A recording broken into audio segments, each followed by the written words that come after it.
Hello, this is Pixel Freak. Today we're doing part 57 of the Final Fantasy Dimensions walkthrough. We're doing Moonlight Wood. Moonlight Wood. If that isn't the name of a porn, I don't know what is. Well, today on Moonlight Wood, we're going to have Noct and Alba and Diana. They're going to go into the forest and enjoy the Moonlight Wood. Anyways, this is a relatively easy portion of the game. This is pre-town for this portion of Noct's story. So we're going to jump here into the woods, we're going to get through here, and then we'll end up at the first town.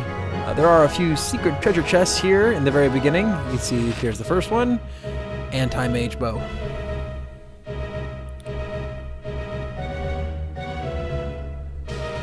I'm going to stand here for 3 or 4 seconds.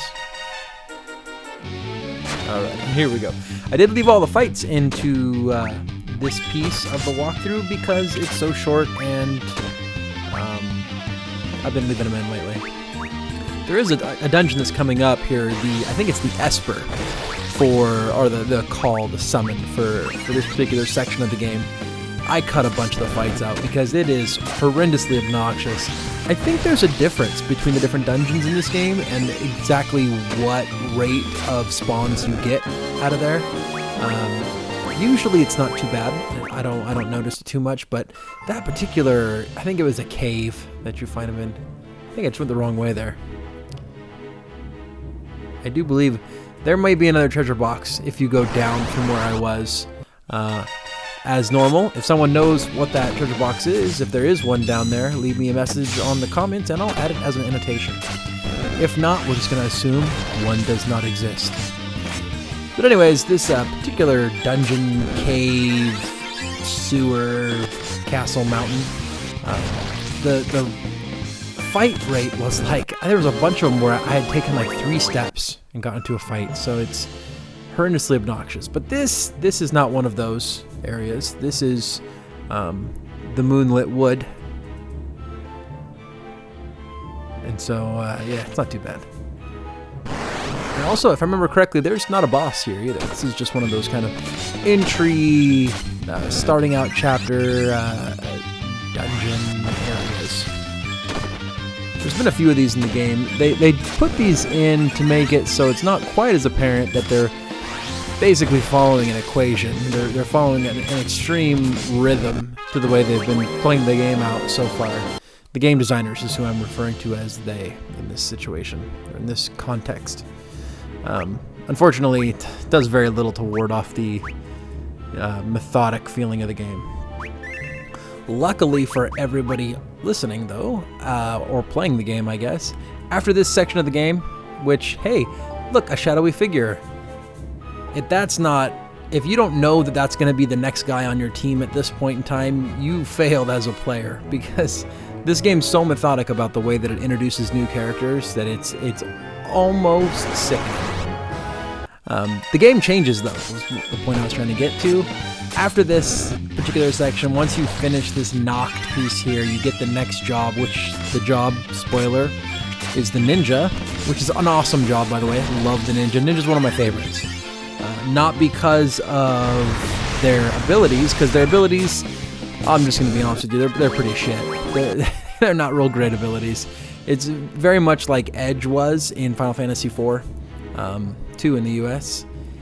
They're magic spells, and they hit everybody, but they don't cost a lot of magic, and they don't really hit very hard. It's like your melee attack does like 2,000 damage. But then if you cast a spell, it does 800 on everybody, but that's so watered down and it costs magic points. You might as well just do the melee attack. Anyways, the ninja gets dual wield though. Dual wield's very, very powerful, especially when you mix it up with other stuff. So I'm a big fan of the ninja job in this game. Once you finish this chapter, the next chapter is much more interesting. Partly because they're wrapping up story elements, and so it gets very exciting with what the stuff they do, and they're moving people around and kind of doing a little bit of plot twist stuff a little bit. But they're also, they break away from this mold that they've created here for themselves, and it's not quite so methodic. In this part of the game, in chapters especially 2 and 3, the way they do it is they'll say, okay, well, now it's time for Nox's turn, and you'll do about 4 or 5 dungeons, and then kind of end with a really big dungeon. You'll get a new job, and then you'll flip to Soul's team and do the same thing, about 5 dungeons, and you'll do 1 summon, you'll get a new job, and then you'll go back and forth, and then end a chapter, and then you go to the next chapter and do the same thing back and forth and back and forth. In chapter 4, they do 1 dungeon at a time, which I would have almost rather they did that for the whole game, because it keeps it so varied, and you're changing teams so quickly that it feels like the story's a little more cohesive. There's more things going on more often and such. I'm almost thinking this is the end of this forest. No. We got a ways to go. I'm very much ready. But anyways, this is the first time that you've really seen me employ the Dark Knight in any real capacity. I might have put it on for a second before, but if I remember right, I wasn't using it. The Dark Knight's actually a pretty powerful job as well. You have to be very careful though, because especially if you have auto battle on, Dark Knight uses HP to deal its damage. Now the damage is very high, and you'll be able to hit like every monster in the screen for 1,500, 2,000, which at this point in the game that's not too bad. But it's going to shave off like 30% or 25, 50% of your health. So if you don't have lots of healing going on, you're going to wipe out your Dark Knights very quickly. Later on, because I've done this whole part already. At the time I'm recording this commentary, I've already finished this entire piece, this entire chapter, in fact. But there was some dungeons early on. It might be this forest, but it might be the next dungeon, where I was dying habitually with the Dark Knight, mostly because I just hadn't got my rhythm yet. I hadn't, seen what I could get away with as far as using the Dark Knight's abilities. So early on, you see me use them a little bit, but I think I cut out a lot of those deaths just because it wasted a lot of time where I was going in the menus and lifing my character up. So I'd edited them out so you just wouldn't see those fights at all. You wouldn't see the fight, you wouldn't see me life up my character. It didn't add anything really to the video, so I got rid of them.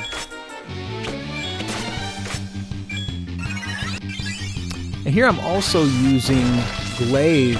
I ran into an interesting problem here with my Glaive character. He's a monk, primarily, and just like Noct is primarily a warrior, but he moved over to Dark Knight to, round him out a little bit. He needs something else, so you got to keep diversifying yourself. But with Glaive, I didn't want him to be a ranger as his secondary, or his second major job. So I move him around a little bit. I think I give him 3 in ranger. He might hang out there for a little while. He moves around a little bit until I unlock the ninja job, and once I get ninja, you can see here I'm showing that off a little bit. I move him back to ninja, or move back to monk.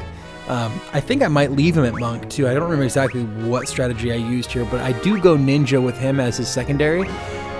And for me, that worked out pretty well. I really like having a monk maxed out and then have him use ninja after that. Did I go warrior with him? I might have went warrior with him for a little while. So the nice thing about warrior is if you play it long enough, you actually get a 20% strength bonus. I'm not sure which level it is. I'm thinking it's like 13. I'd have to look it up for reference. But yeah, there we go. Looks like I'm gonna choose it. Come on, just choose it. Keep on going, Chris.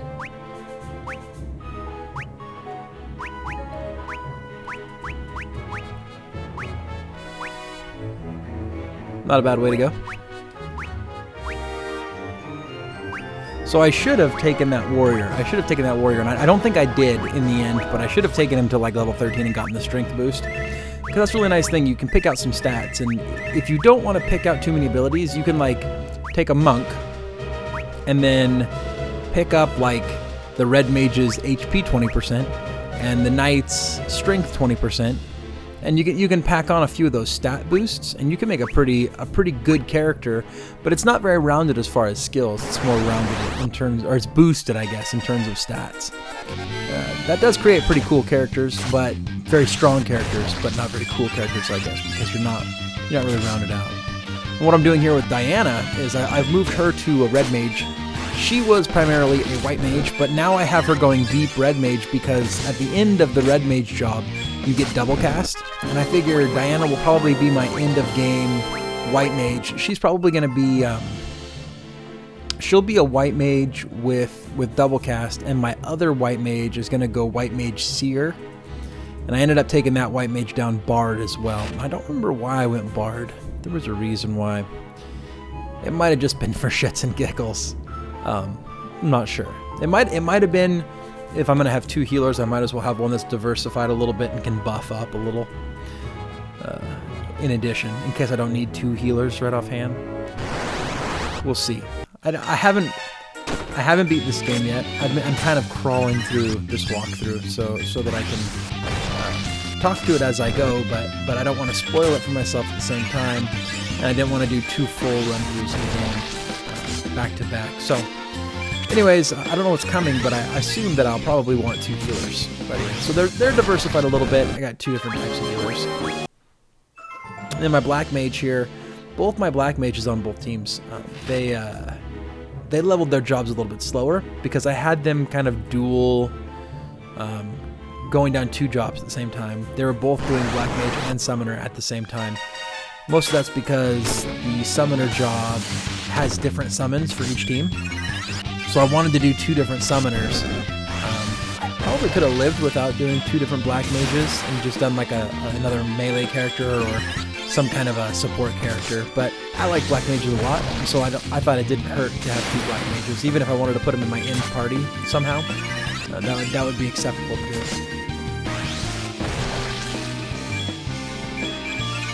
So that explains this team, at least for now. You get enough points going through the game. You get enough points to max out at least 3 different jobs. I think you get 50-some points total just for going through the game. You need 17 points because you get 3 levels to start out with before you do anything at all.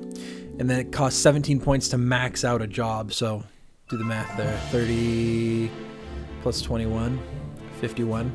So you'll have 3 full jobs and some change to dump into something else. Or you could split it up differently if you don't want to go deep into 3 different jobs. I'll probably go deep into 3 different jobs and see how that turns out for most of my characters.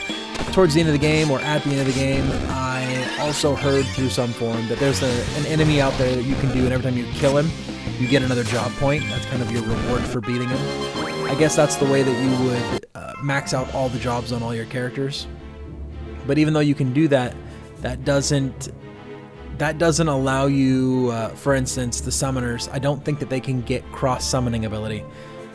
Once the team joins back up, man, I sat there for a while that time. Once the team joins back up, I don't think you share summons. And you definitely don't share jobs. So the Dark Warriors, they have Ninja and Dark Knight, and they get the Magus ability, which gives you the last bit of black magic. There's one more. I can't think of it right off the top of my head. But anyways, Ranger. There might be another one too. Anyways, you can't share those jobs with the Warriors of Light, and the Warriors of Light likewise can't share the Bard or the Seer, which is the equivalent of Magus. So you can max out all the jobs that are available to you, but you can't make new jobs available to you.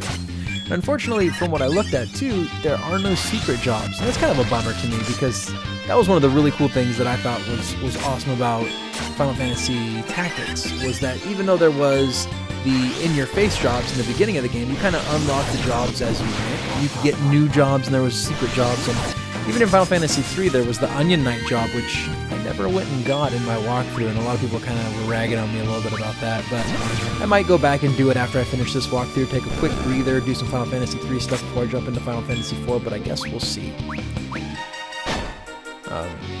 But anyways, that's something that was kind of bothered me a little bit about this game, is I really wish that the job system was a little more robust. And I kind of wish too that I would have had more opportunities to mix jobs. They only give you 4 slots per person, and that's if you're using a job that's already been maxed out. Because all jobs will at some point in time unlock 2 different ability slots, so you'll be able to hold a total of 4 different things. So you could take something like a monk and then mix in 2 like end level abilities, like you could take the double cast and the magus together. So you'd have a monk that could use all the different black magic spells, and you could double cast. That would make a lot of sense because you'd be using a monk, but just goes to show you that you can actually mix up things as you want. But it felt like 4 slots just wasn't enough. I really wish I had 5 or 6. But of course, I guess if I had 5 or 6, maybe I'd want more than 5 or 6. You always want what you can't have, I guess. I just wish it was a little bit more diverse in the way that you could set it up, so that I could create some really cool teams that I don't see here. It is a lot like Final Fantasy Tactics, though. Tactics had the same thing where if you learned something from one job, you could carry it over to another one, but you were only allowed so many slots to assign the different abilities to, and yeah.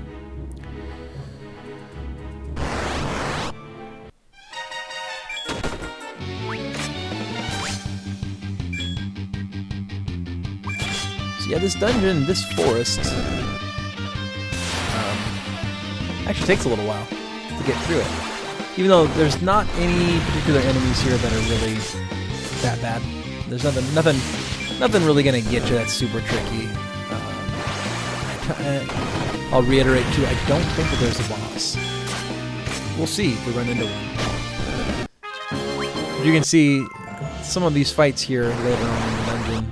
Of course I didn't heal. You can see my not being comfortable with my current party. And that's showing quite a bit here, where I'm running out of magic points more often, and I'm dying more often. If I remember correctly, I heal up here. I life my guys up. I don't get into another fight before the save point. If I remember correctly, it pisses me off that I used all these items, and we'll see if that's the case. Because the save spot's right here. I actually backtracked to a box.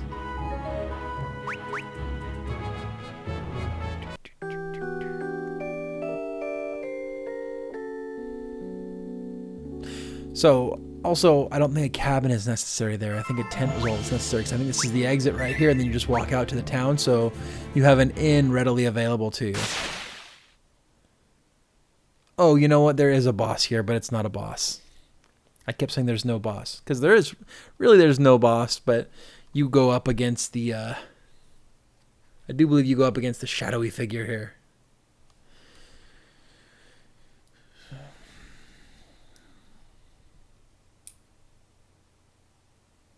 Dun dun dun.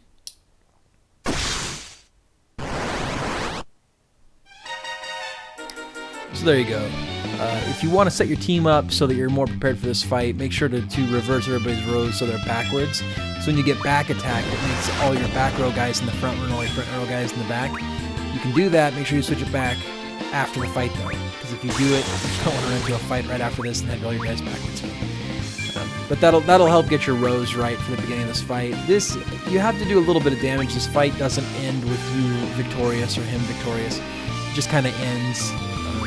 I'm not sure if it's a weighted out battle or if it's a damage-based battle. One of the two triggers him to run away.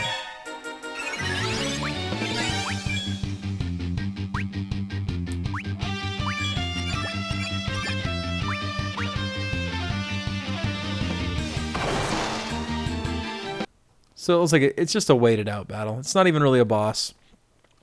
Take a little bit of abuse from him, but you could tell there that since my last action was not an attack on him, it wasn't anything that's HP detrimental.